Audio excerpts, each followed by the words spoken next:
What's up everyone, MK Tom Brady here, and in this video I need to talk about a miracle. That's right boys, while us as Mortal Kombat 11 players have been told for well over a year now that we're looking for a miracle, that in a world where we were in a pandemic and now coming out of it, to expect these updates to a game like Mortal Kombat 11 is unfair and unrealistic. It would take a miracle for a game studio to do something like that.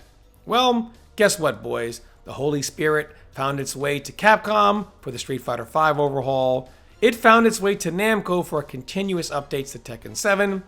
And of course, once again, the Holy Spirit has found his way to Namco Bandai once again, as Dragon Ball FighterZ got an absolutely massive patch. So you see, these miracles seem to be everywhere else, just not in NetherRealm Studios. So the real thing about this is that for years, when Mortal Kombat 11 players have looked at games like Tekken 7 getting all these updates, the shills have fired up their YouTube channels and gone to Twitter and said, you know what? You NRS guys make me sick. Something is wrong with you because you are being unreasonable and you are being self-entitled, because look at how long a game like Tekken 7 has been out to receive all these updates. And at this time, Street Fighter V had not really received any updates of consequence. So the shills were quick to point out that, hey, you know, look at Street Fighter V. They haven't really gotten anything and they've been out for 3-4 years. And then of course, in the 5th year of the game's life, that game got a massive overhaul. And once again, the MK11 players come out and they say, well, now that's Tekken 7 that has received some significant changes, and now Street Fighter V got an overhaul. And of course, the shells come back out, go on their YouTube channels, on Twitter, and they say, shame on you. Look at how many years it took for games like Tekken and Street Fighter to receive changes like this. MK11's only in year 2 going on to year 3. Well, now Dragon Ball FighterZ, which is in year 3 of its life, about 3.5 years old, about a year older than Mortal Kombat 11. But you know, this narrative of, you know, these games are getting updates because it took 5 years and, you know, it takes 5 years to get updates like this. Well, we see that obviously studios can do updates in 3 years. Turns out you don't actually have to wait 5 years for major updates after all. And before I go in here a little bit, I just want to defend NRS a little bit here. So, NetherRealm Studios was hit extremely hard by the pandemic. I know everyone was hit hard, and I'm not here to say that one studio was hit harder than the next, but they were hit extremely hard.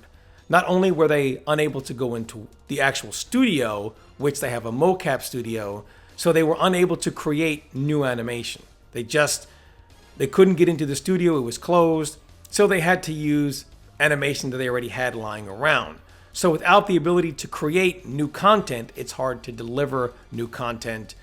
So which is why when people say, well, look at this character, their animation looks like this, look at Melina, she has some of Cheetah's animations, etc. It's because they were really limited in what they could actually create from scratch.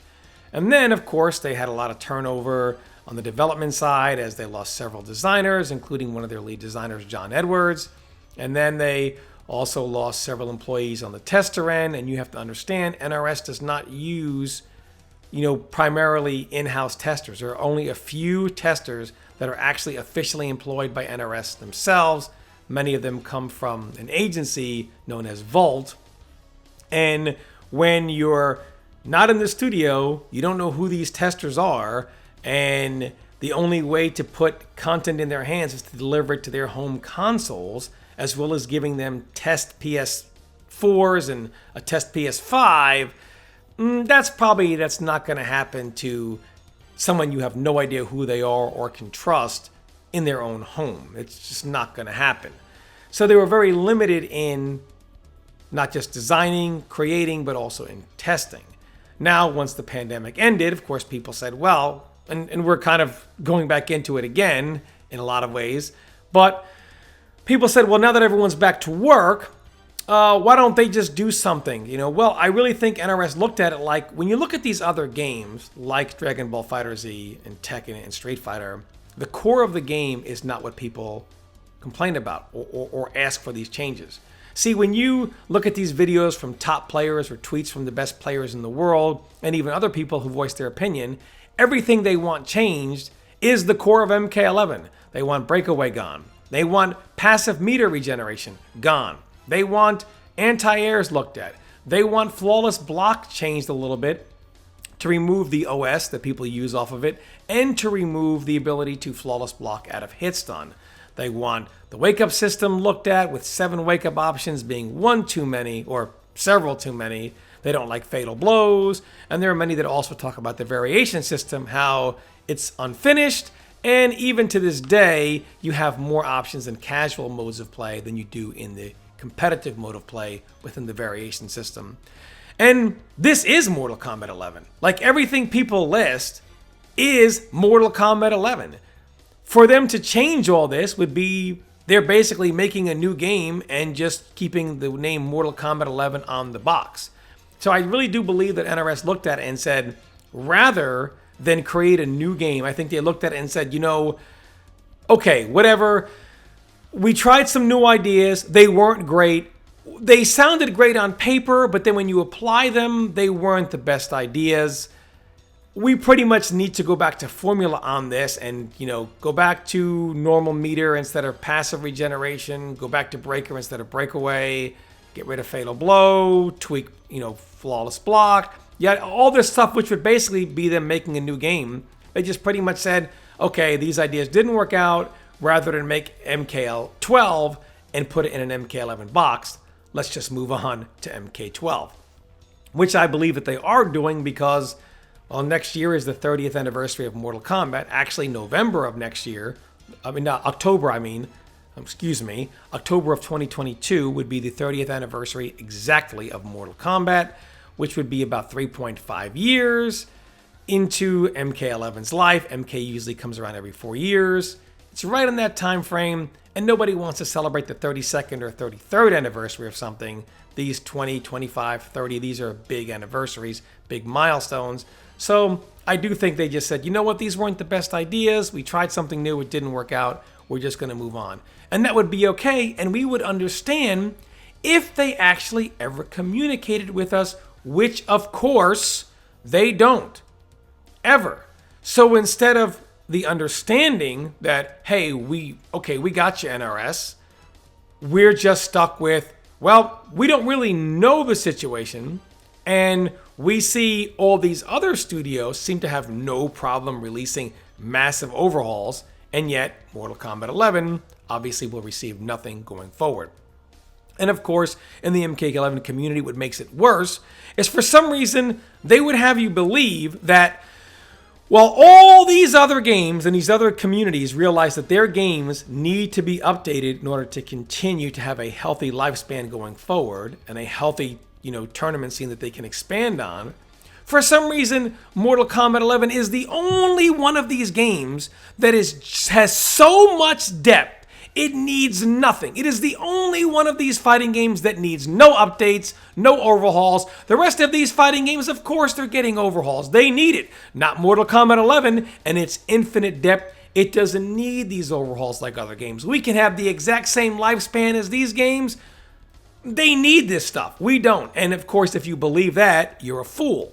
But of course, this is what is currently being peddled. And while there's nothing wrong with MK11 as a competitive update, to think that somehow it's in better shape than these other games is just flat out wrong. Now, because NRS doesn't ever want to come out and tell us anything, we're just forced to look at the situation. That while every other game has no problem doing this, you do nothing, and of course, you sit in silence and tell us nothing. And to make matters worse, our good old friend Edward John Boone is back at it again, as on the very day Dragon Ball FighterZ releases its update, Ed Boone tweets, I need to figure out how to comment on something and not have everyone think it's a clue to what we are working on. Ed Boone somehow, once again, does not have his pulse on the fighting game world, and certainly not on his community, because for some reason, one Edward John Boone doesn't realize we're not some crazies who just don't let you say anything because we're looking into every word you say, just randomly. you have conditioned us. You have let us know that you will tell us nothing. And the only way we get any information out of that studio is by deciphering cryptic tweets from you, one Edward John Boone, because you love doing this stuff. You will cryptically tweet out hints on the next game or the next update or the next character and so on and so forth. And you thought this was fine and dandy until you finally had nothing for us. And then, hey, why are you guys looking into all this stuff? And of course, the real genius here is the producer at NetherRealm here, a producer Jonathan Anderson, who has the smartest thing I've ever heard in my life, where he says, we just have to say what we are working on. And I don't know if they know this. That would actually help a lot. But of course, we know this isn't going to happen. Now, this patch to Dragon Ball FighterZ is massive. The update to Street Fighter V is massive. And all the changes that Tekken has received in the pandemic, post-pandemic, have been quite a lot. All these studios find ways to make these type of updates. And if NRS, like I said, if they would just tell us, yeah, look, it was a lost cause. We said, you know what, we'll just work on MK12 instead of put MK12 and MK11, we would understand. Also keep in mind one more thing here I want to bring up. Mortal Kombat 11 has also had several versions. Base MK11, and then a collector's edition of that. Then there is Aftermath, which can also be bought in its own game, its own disc. And then there's Ultimate, which is also its own game, also with its own collector's edition. So they've released 3 versions of Mortal Kombat 11 that you can buy as standalone games, 2 of which have a collector's edition. So what are they going to release? A 4th version? So clearly they realized, you know, it just wasn't it was a lost cause. We tried a lot of stuff new and it just didn't work out. And we would understand that. They just don't ever communicate. And I'm not here to blow NRS up really for not updating their game, because obviously I understand the situation. But they do look foolish while not telling us anything. Everyone else seems to be able to update the game. And if they just let us know this was the situation, we would understand. But they don't, and then they act like, you know, poor us over here, just this terrible community being unfair to us. I mean, they clearly don't really understand what's going on around them here. Maybe eventually we'll get some news. It just won't be today. However, good news is, for Dragon Ball FighterZ fans, they've got a brand new game to play with. Let me know your opinions in the comments below. As always, thanks for watching, and stay tuned for more content.